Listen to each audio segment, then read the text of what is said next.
आज मनोज जरांगे पाटील यांच्या उपोषणाला पाठिंबा म्हणून तारापूर गावात साखळी उपोषण तर सुरूच आहे. त्याचबरोबर रोज कोणत्या ना कोणत्या आंदोलनातून आम्ही सरकारला आरक्षण द्यावं यासाठी इशारा देत आहोत. आंदोलनाचा एक भाग म्हणून आज तारापूर सकल मराठा समाज यांच्या वतीनं पिंडी बांधून सरकारचा अंत्यविधी करण्याचा कार्यक्रम आम्ही त्या ठिकाणी आयोजित केला होता. ठिकाणी आम्ही मुख्यमंत्री एकनाथजी शिंदे साहेब, तसेच उपमुख्यमंत्री अजितदादा पवार साहेब, तसेच देवेंद्रजी फडणवीस साहेब, तसेच नारायणजी राणे साहेब यांचे सुद्धा पुतळ्याचं दहन करून आणि आमच्या तालुक्याचे जवळचेच नेते बबनदादा यांनी सुद्धा आमच्या मराठा समाजाबद्दल अपशब्द वापरलं.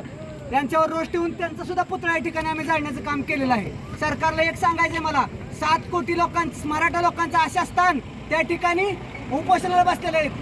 त्याच माणसाच्या जीवाचं जर काही बरं वाईट झालं तर या 7 कोटी जनतेच्या रोषाला तुम्हाला सामोरं जावं लागेल एवढं. आणि असामान्य माणसाच्या, मराठी माणसाच्या उपोषणाचा, त्यानंतर त्यांच्या इच्छेचा आणि त्यांच्या मागणीचा विचार करून सरकारनं त्या ठिकाणी योग्य तो निर्णय घेऊन आम्हाला आरक्षण देण्याचं काम करायचं आहे. आणि आज काय एकनाथ शिंदे साहेबांनी जो काही निर्णय घेतलेला आहे की आम्ही कुणबी प्रमाणपत्र वाटप करू, असं तसं आम्हाला कुणबी प्रमाणपत्र 1-2 4 नको आहेत. सरसकट कुणबी प्रमाणपत्र वाटप करा तरच हे आंदोलन संपेल, अन्यथा तुम्हाला यापेक्षा कडक आंदोलन सामोरं जाईल हा इशारा मी त्या ठिकाणी देतोय. आणि पुन्हा जर महाराष्ट्र पेटला तर याची जबाबदारी सर्वस्वी एकनाथ शिंदे साहेब तुमची असेल, याचा मराठी माणसांनी विचार करावा.